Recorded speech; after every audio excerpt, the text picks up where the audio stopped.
Shalom saudaraku, selamat datang di channel saya dan saat ini kita akan mendengarkan kebenaran firman Tuhan yang saya beri judul Ketika Langit Terbuka, Misi Global Dilaksanakan.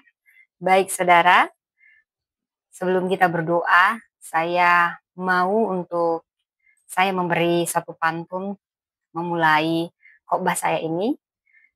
Terbit mentari, sinari pagi, embun menetes di daun yang basah. Langit terbuka, bukan sekedar janji, tapi panggilan ilahi penuh anugerah.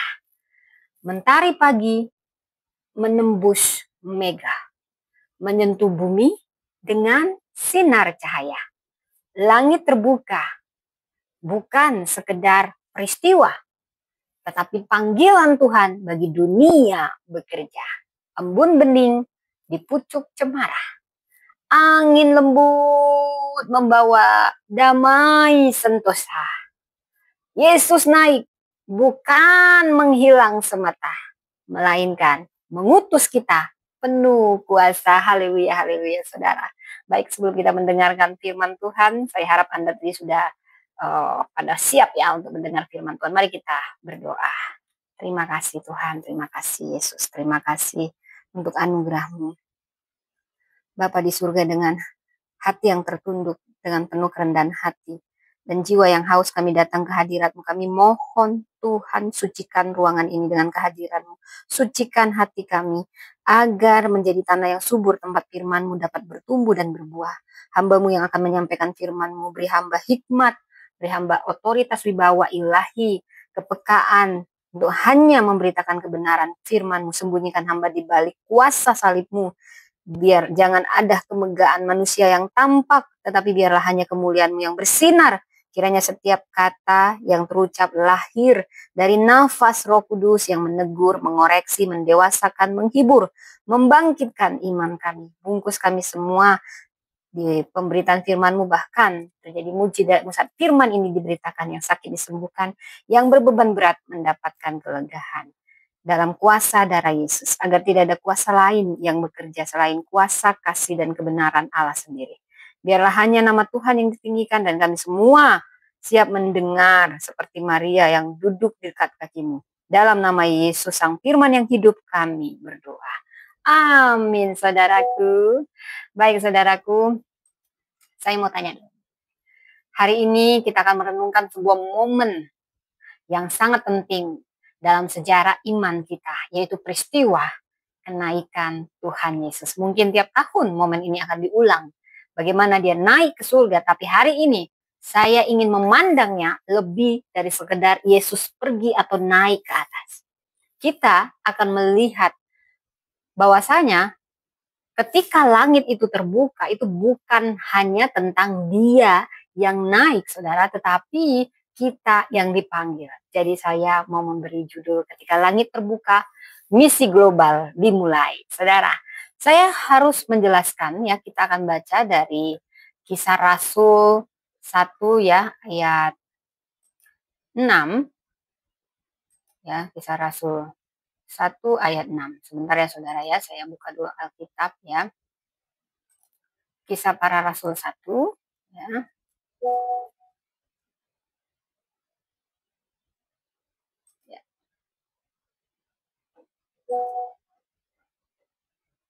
Ya, kita membaca dari Kisah Para Rasul 1 ayat 6 ya.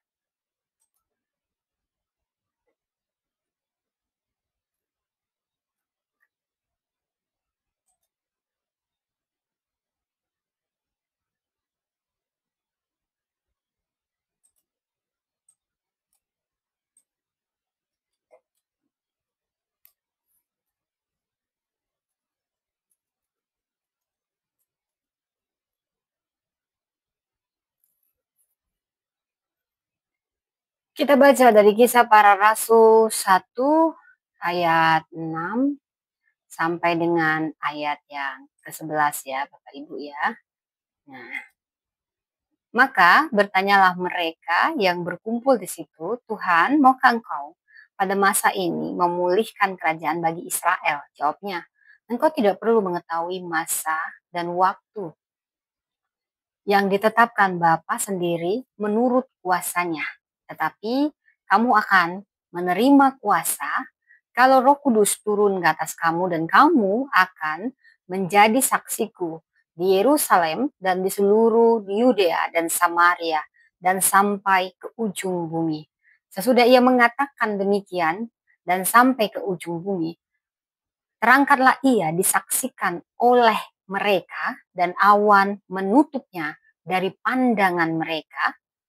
Ketika mereka sedang menatap ke langit waktu ia naik itu, tiba-tiba berdirilah dua orang yang berpakaian putih dekat mereka dan berkata kepada mereka, "Hai orang-orang Galilea, mengapakah kamu berdiri melihat ke langit? Yesus ini yang terangkat ke surga meninggalkan kamu akan datang kembali dengan cara yang sama seperti kamu melihat dia naik ke surga." Amin.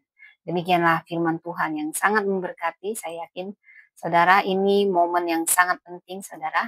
Jadi saya mau cerita latar belakang dari Kisah Rasul 1 ayat 6 sampai 11 ini, di mana Yesus terangkat ke surga.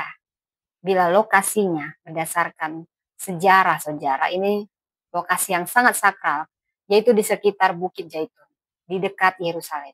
Secara geografis, Bukit Zaitun ini berada sekitar 1 kilometer dari Yerusalem, dan dia menghadap langsung ke Bait Suci. Kenapa tempat ini sangat penting dalam sejarah Alkitab, saudara? Karena Yesus tidak hanya terangkat di sini, tapi disinilah Yesus sering berdoa dengan persisten dan konsisten dan mengajar para murid-muridnya, saudara. Wah, luar biasa ya, saudara. Kalau ke Yerusalem, jangan lupa ke Bukit Zaitun, foto ya, saudara. Bawa HP, bilang tempatnya sekalian Anda belajar dan mengingatkan Anda kembali. Dan ini penting dalam Alkitab, karena secara budaya, para murid orang Yahudi hidup dalam tekanan penjajahan Romawi pada zaman Yesus. Jadi Mesias yang mereka harapkan, mereka berharap bahwa Mesias itu akan memulihkan kerajaan Israel secara politik. Padahal Yesus datang ingin memulihkan secara rohani. Jadi tidak heran mereka menolak Yesus. Mereka bertanya, Tuhan, bahkan murid-murid masih bertanya dan berharap pada Yesus membebaskan mereka dari penjajahan Romawi. Tuhan, maukah engkau pada masa ini memulihkan kerajaan bagi Israel? Itu ayat 6 khususnya, saudara. Tapi Yesus membelokkan fokus mereka, saudara. Mereka bukan, jadi ini bukan tentang kapan, tapi tentang apa yang harus dilakukan sekarang. Bukan tentang restorasi politik, tapi tentang misi kerajaan Allah. Pada zaman itu, saudara, kenaikan atau yang ascension ini memiliki makna simbolik dalam dunia Timur Tengah kuno. Jadi seseorang yang naik ke atas ini artinya dia ditinggikan, dimuliakan, atau masuk ke ranah ilahi. Maka kenaikan Yesus adalah pernyataan keilahian dan kemuliaannya.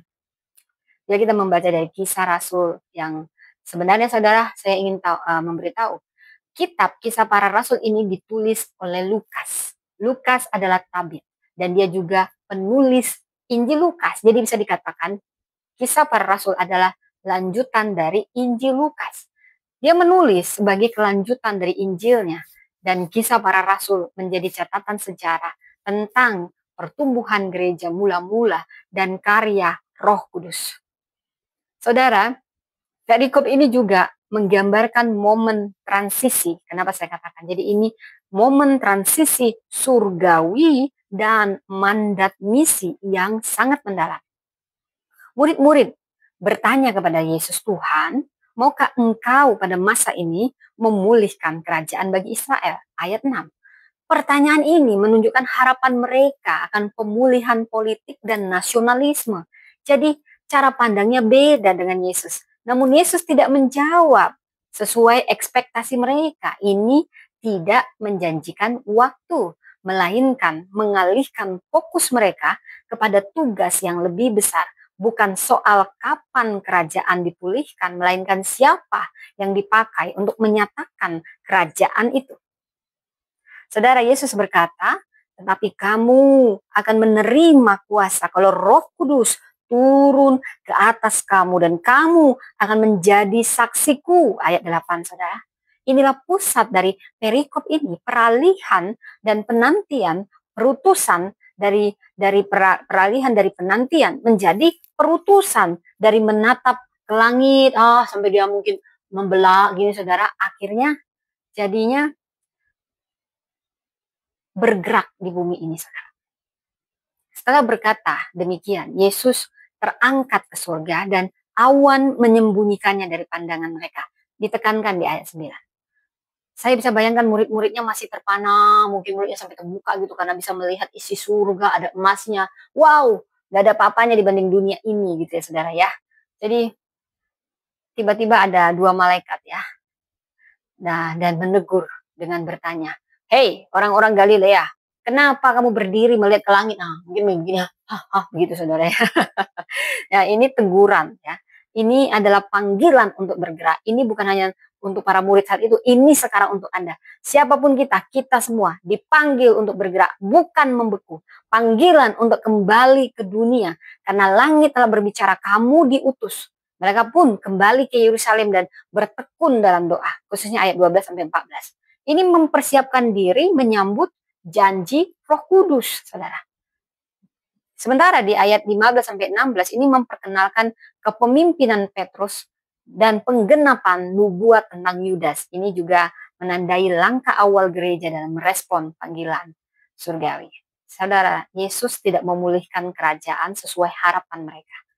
Tetapi Yesus memanggil kita semua, memanggil mereka dan kita semua untuk membangun kerajaan dan kuasanya. Tahukah saudara, langit terbuka itu bukan untuk kita tatap, tetapi untuk membakar semangat kita menyentuh dunia ini. Roh Kudus tidak hanya datang untuk menghibur, hello, tapi juga untuk mengutus kita semua. Dari sini kita belajar 4. Kenapa Yesus harus naik ke surga dan bagaimana misi global setelah langit terbuka dan Yesus terangkat. Kita harus tahu dia naik ke surga sebagai penobatannya sebagai Raja dan Imam Agung. Ayat 9 dikatakan, ia terangkat ke surga dan awan menutupnya dari pandangan mereka. Yesus naik bukan sekedar pergi, tetapi dimahkotai di surga sebagai Raja dan Imam Agung. Jadi saya mau bahas dari bahasa Yunaninya, saudara. Apa itu dimahkotai? Katejomenos ya. Ini artinya dia duduk resmi dalam posisi kekuasaan yang permanen. Eldexion di sebelah kanan. Eldexion ini posisi kehormatan dan otoritas tertinggi. Jadi Yesus naik ke surga untuk memerintah dengan otoritas ilahi dan menjadi pengentara abadi yang memahami dan menopang kita. So, kita harus menyerahkan hidup kita dalam otoritasnya. Misal, hidup ini gak akan pernah lepas dari tantangan atau masalah. Jadi saat terasa kacau, saudara, satu hal yang perlu Anda ingat. Percayalah bahwa Raja segala Raja tetap memegang kendali. Karena itu perlu datang dalam doa kepada Imam Agung kita yang hidup. Mari kita bawa setiap luka, beban, semuanya bawa pada Yesus. Karena dia mengerti sepenuhnya kelemahan kita. Dia imam besar yang turut merasakan yang kita rasakan. Dia mengerti bahasa tetesan air mata. Gitu ya saudara. Jadi kenapa dia harus naik ke surga kalau ditanya saudara? Untuk pelantikan saudara. Kita baru saja menjalani pemilu. Presiden yang terpilih belum sah sebelum dia dilantik. Demikian juga Yesus. Dia harus naik ke surga dan dilantik dan duduk di kursi kekuasaan. Itu bukan akhir, justru awal pemerintahan Yesus. Awal pemerintahannya. Dan simbolnya dia duduk pemerintahan penuh setelah dia duduk di sebelah kanan Bapa, menjadi pembela kita, menjadi pengantara kita. Yesus tidak duduk karena dia lelah. No. Tapi karena Yesus berkuasa. Kita tidak berjalan sendiri lagi, saudara. Imam Agung kita, imam besar itu Yesus Kristus menyertai kita dalam doa. Tahtanya bukan simbol religius, tapi ini pusat kendali kekal. Jadi kitab Ibrani 4 ayat 16 berkata, mari kita datang dalam penuh keberanian menghampiri tahta karunia. Karena dia bukan hanya pergi, tapi naik tahta. duduk di sebelah kanan Allah Bapa, memerintah sebagai raja segala raja dan menjadi imam agung yang mengerti kelemahan kita. Wow, ini luar biasa saudara ya. Sama seperti Esther ketika dia ada di hadapan Raja Ahasiweros. Esther 5 ayat 1 sampai 2. Esther tahu menghadap raja tanpa diundang bisa berarti hukuman, saudara. Dan itu bisa hukuman mati. Tetapi demi bangsanya ia datang dengan penuh keberanian. Dan sang raja ketika ia mengeluarkan tongkat emas, itu artinya dia diterima. Sepertilah itu Yesus. Ketika dia mengulurkan tongkat emasnya, tongkat emas kasih karunia kepada kita. Artinya kita diperbolehkan, diundang masuk. Dan bukan hanya masuk, tetapi hidup dalam penyembahan yang tunduk dan hormat kepada raja yang mengerti, mengasihi, dan mengampuni. Yang kedua, Yesus naik ke surga untuk menyediakan tempat bagi kita. Di ayat 11 dikatakan, ia akan datang kembali dengan cara yang sama seperti kamu melihat dia naik ke surga. Jadi kenaikan Yesus adalah awal dari janji ia kembali untuk menjemput kita ke rumah kekal. Saudara, saya lihat bahasa Yunaninya hetoimasai, mempersiapkan dengan penuh perhatian dan rencana. Tofon, tempat pribadi bukan umum. Jadi Yesus sedang menyiapkan rumah bukan dalam arti fisik semata tetapi dalam relasi kekal di hadirat Bapa. Jadi kita perlu memandang hidup dari perspektif kekekalan. Dunia ini bukan tujuan akhir, saudara. No. Justru kita ini hanya sebenarnya musafir, ya, seperti musafir dalam perjalanan pulang, saudara. Karena itu bangun kerinduan yang dalam akan kedatangan Yesus kedua kali. Hiduplah seperti seorang tunangan yang menanti-nantikan hari pernikahan kekal. Saya masih ingat ketika saya hamil, suami saya menyiapkan kamar untuk bayi kami. Kadang dia sering tidak terlihat oleh saya. Demikianlah Bapa kita, demikianlah Yesus. Dia sedang mempersiapkan tempat spesial di rumah Bapa. Bukan sembarang tempat. Kita punya kapling di surga. Kalaupun kita nggak punya rumah di dunia ini, percayalah, yang menghibur kita ketika kita terima Yesus, rumah kita sudah ada di surga, saudara. Jadi saudara, bukan berarti saya suruh kita semua meninggul ya saudara. Maaf. Ya, tapi ada waktunya ya. Kita hanya mengantri ya. Jadi surga itu bukan tempat wisata, saudara. No, ini rumah penuh kasih yang dirancang Yesus sendiri. Tempat di surga bukan disediakan massal, tapi setiap orang disediakan secara pribadi. Bahkan diberi yang dia jadi martir, dia bakalan dapat ini saudara, istimewa, saudara. Jadi luar biasa Tuhan kita, saudara ya. Luar biasa, saudara. Harapan kekal memberi makna pada penderitaan sementara, saudara.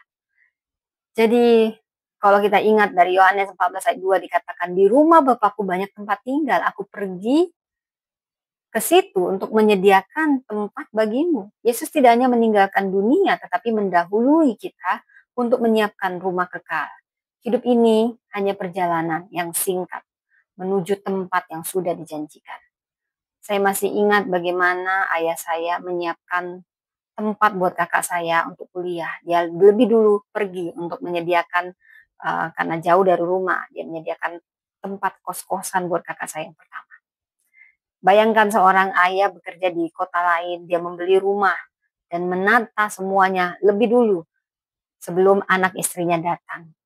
Dia ingin memastikannya semuanya rapi, teratur. Nah, seperti itulah kira-kira Yesus mendahului kita, bukan untuk jauh dari kita, tapi untuk mempersiapkan tempat terbaik yang tidak bisa dibayangkan oleh dunia ini. Maka kita tidak hidup sebagai turis di dunia, tetapi seperti peziarah yang tahu kemana arah pulangnya, saudara. Seperti Abraham, dia seorang peziarah. Saya bisa katakan dia peziarah. Dia tinggal di dunia ini seperti orang asing, karena ia menantikan kota yang mempunyai dasar, yang dirancang dan dibangun oleh Allah. Ini luar biasa, saudara. Ia hidup bukan untuk dunia sekarang, tapi untuk kerajaan yang kekal. Kita pun dipanggil untuk hidup sebagai warga surga, bukan budak dunia. Kita menjalani hari demi hari bukan dengan kecemasan tentunya, tapi karena kita punya pengharapan bahwa rumah kita yang sejati sedang disiapkan Yesus. Tahtanya terbuka, Jadi hati kita jangan tertutup. Karena dia sudah membuka tahtanya, saudara. Yesus bukan hanya raja yang duduk, tapi dia imam agung yang mengerti. Dunia ini hanya terminal, saudara, bukan tujuan kita. Sementara kita, Yesus pergi lebih dulu.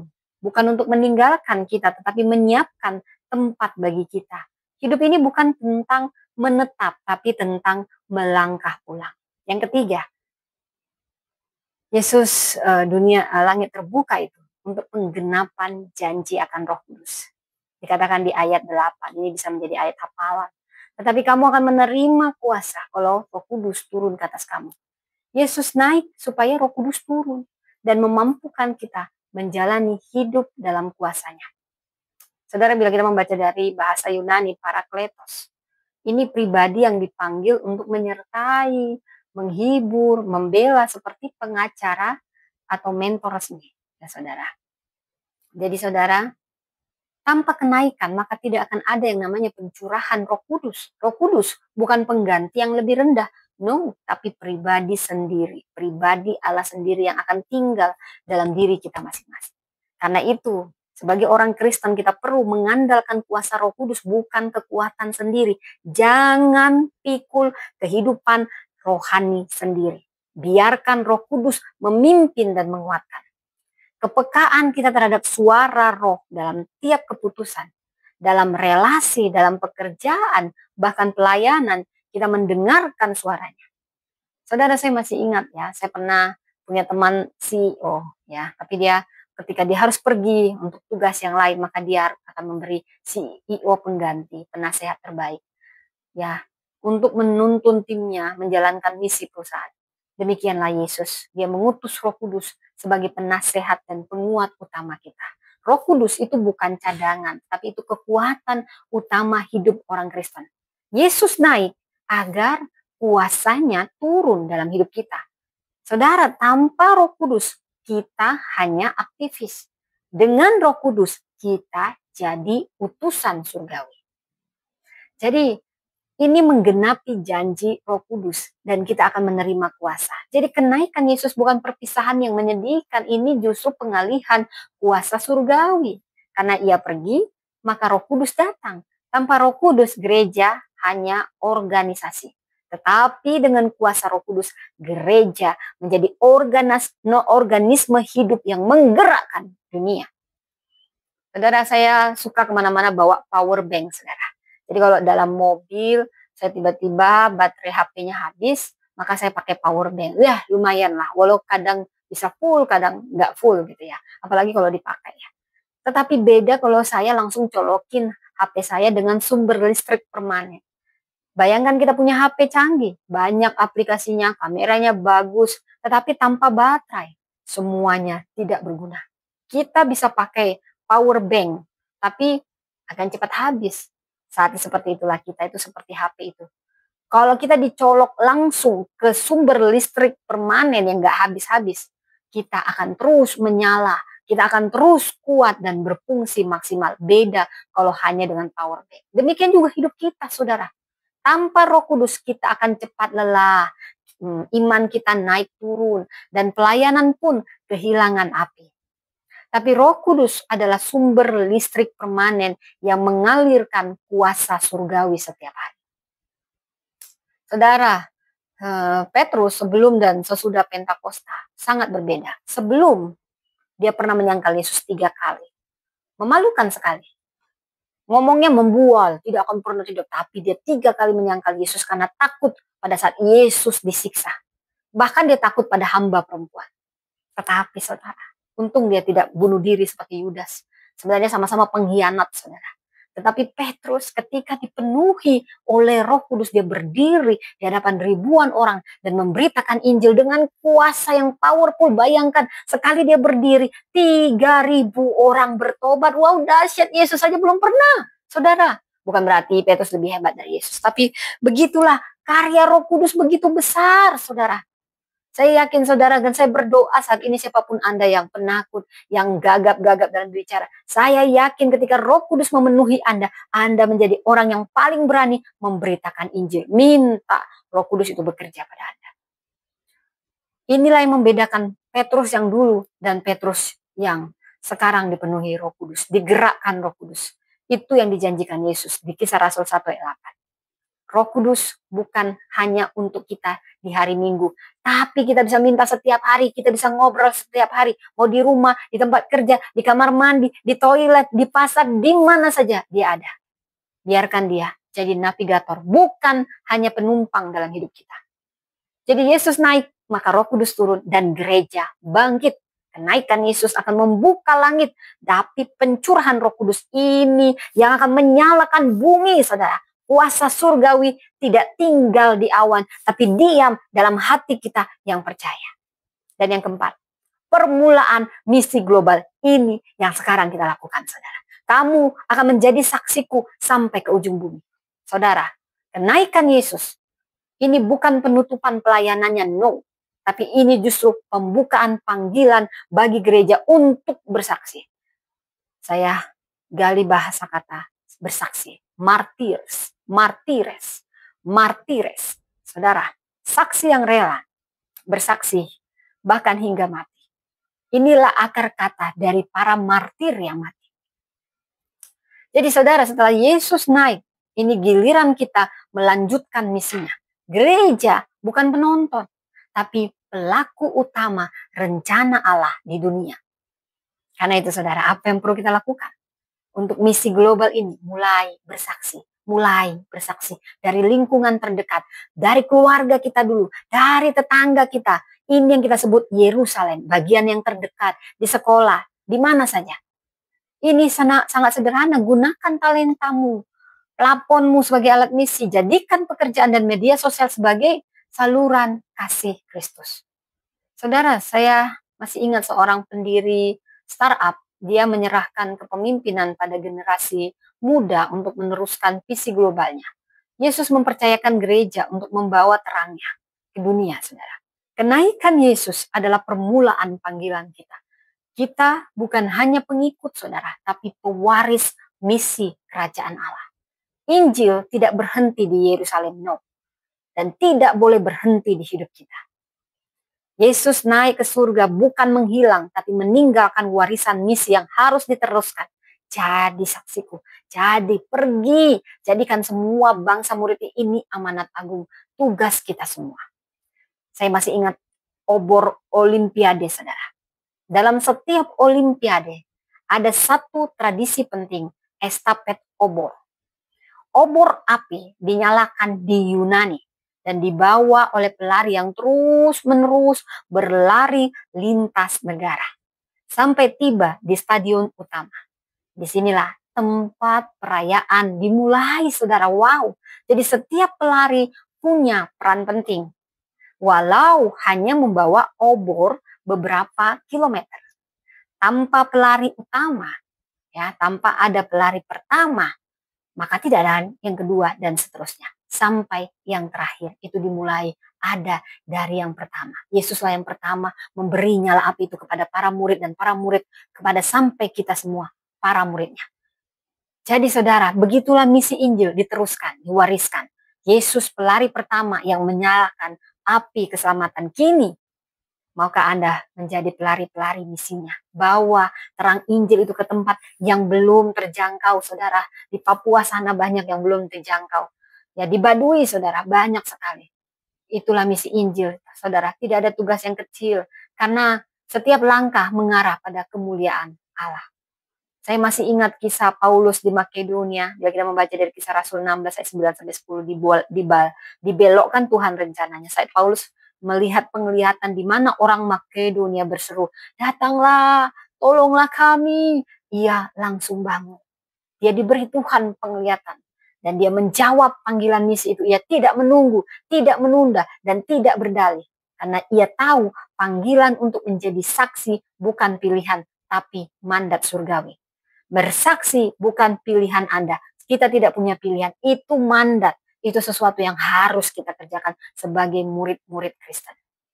Hasilnya, saudara, Injil menjangkau Eropa dan menyebar ke seluruh dunia. Demikianlah ketika Paulus mendengarkan penglihatan yang dia lihat di Makedonia. Demikian juga saya yakin Roh Kudus sudah berbisik, sekarang waktunya kita menjawab. Saudara, misi bukan hanya ke luar negeri. Misi dimulai dari langkah sederhana. Ke tetangga kita, ke keluarga kita, ke lingkungan kerja. Jangan tunggu jadi sempurna. Karena Tuhan memakai yang taat, bukan yang merasa cukup layak. Jadi camkan baik-baik. Yesus naik ke surga, tapi misinya turun ke tangan kita semua. Jadi jangan hanya menatap menganga, menatap langit, mengagumi kenaikan Kristus, tapi waktunya bagi kita berjalan memberitakan misi Injil ke seluruh dunia.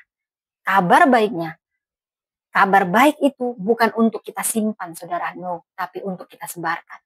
Kita bukan hanya penonton kemuliaan, tapi kita pembawa misinya. Setiap kaki yang melangkah dalam kasih, ini adalah kaki yang diutus dari surga. Jadi bagaimana kita merespon?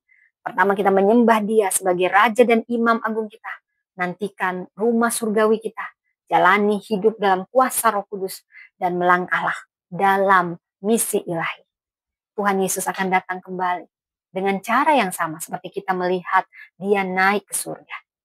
Karena itu mari kita hidup dengan mata tertuju ke langit dan kaki tertanam di ladang misinya. Saya simpulkan, ketika langit terbuka, dunia dipanggil. Kenaikan Yesus bukan tanda bahwa ia menjauh dari dunia, no. Tetapi ini adalah undangan bagi dunia ini, kita di dalamnya, untuk masuk dalam agenda surga.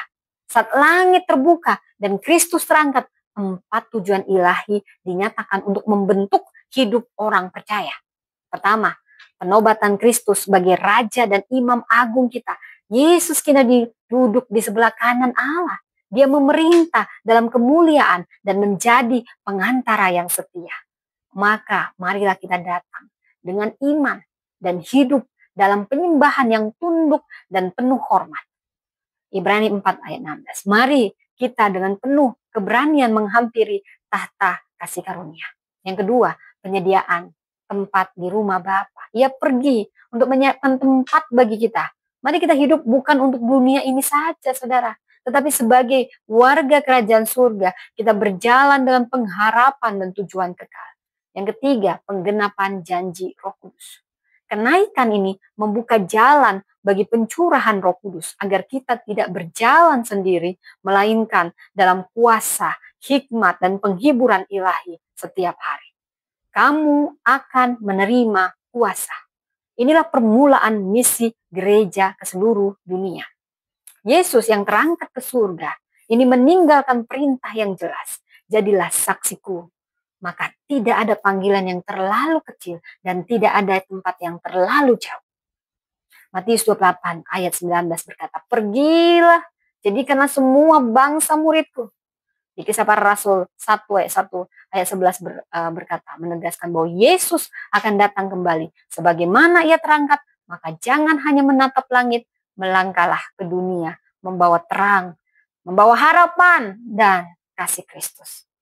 Langit telah terbuka, saudara, dan kini menanti terang dari anak-anak Allah yang menyadari panggilannya. Mari kita jangan hanya menjadi penonton langit, tapi pelayan kasih di bumi. Karena setiap langkah kita di bumi adalah gema dari agenda surga.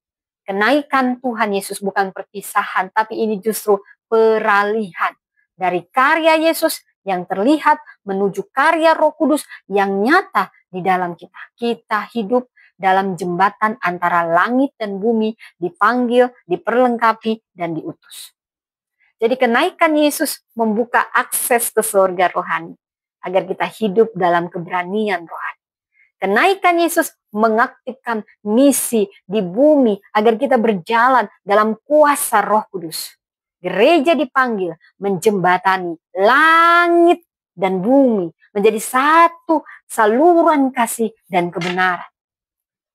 Langit terbuka bukan untuk ditatap, tapi untuk mengutus. Kenaikannya adalah undangan bagi kita untuk turun ke dunia dengan misi. Yesus naik, Roh turun, dan gereja bergerak. Kita tidak dipanggil hanya untuk bersyukur atas langit terbuka, tapi untuk menyalakan terang di bumi ketika Kristus naik. Panggilan kita dimulai. Amin, saudara. Mari kita bersatu dalam doa. Bapa, Tuhan Allah kami yang maha kasih, kami bersyukur untuk firman-Mu yang telah dibukakan. Terima kasih untuk benih yang telah Kau taburkan ke dalam jiwa kami. Jangan biarkan kami hanya menjadi pendengar yang lupa, tetapi jadikan kami pelaku firman yang setia. Seperti tanah yang baik yang menghasilkan buah 100 kali lipat. Roh Kudus, tolong kami semua merenungkan firman-Mu siang malam, berjalan dalam terang kebenaran-Mu. Teguhkan langkah kami dalam kehendak-Mu, dan ajar kami hidup untuk menyenangkan hati-Mu. Kami segel setiap pewahyuan dan pengajaran ini dalam kuasa darah Kristus, dan kami tolak setiap pencuri yang hendak merampas benih surgawi dari hati kami. Biarlah firman-Mu tinggal dalam kami, membentuk kami, mengoreksi kami, mendewasakan kami, memimpin kami semakin serupa dengan Kristus. Dalam nama Yesus Kristus, jalan kebenaran dan hidup, kami berdoa dengan penuh syukur. Haleluya. Amin, amin, amin. Saudara, saya mau tutup lagi dengan pantun. Siap, saudara? Baik. Langit terbuka, hati pun tenang. Pengharapan tumbuh di tengah dunia yang gelap. Dipanggil menjadi terang yang terus menyilang. Diutus menjadi saksi tak lelah, tak lesap. Jalan ke surga sudah terbuka. Tak perlu ragu, melangkah maju. Tuhan yang naik itu setia menjaga sampai kita pulang dan bertemu wajahnya yang kudus selalu. Langit terbuka, janji pun nyata. Yesus naik membawa kita pengharapan mulia. Dipanggil jadi terang di dunia yang penuh pengharapan mulia. Jadilah terang di dunia yang penuh luka. Diutus bersinar dalam kuasa Roh yang setia. Jalan ke surga kini terbentang, tak gentar melangkah sebab kasih-Nya menang. Sang Raja hidup, memerintah gemilang sampai kita bersujud di hadapan wajah-Nya yang benderang. Tuhan Yesus memberkati. Bye.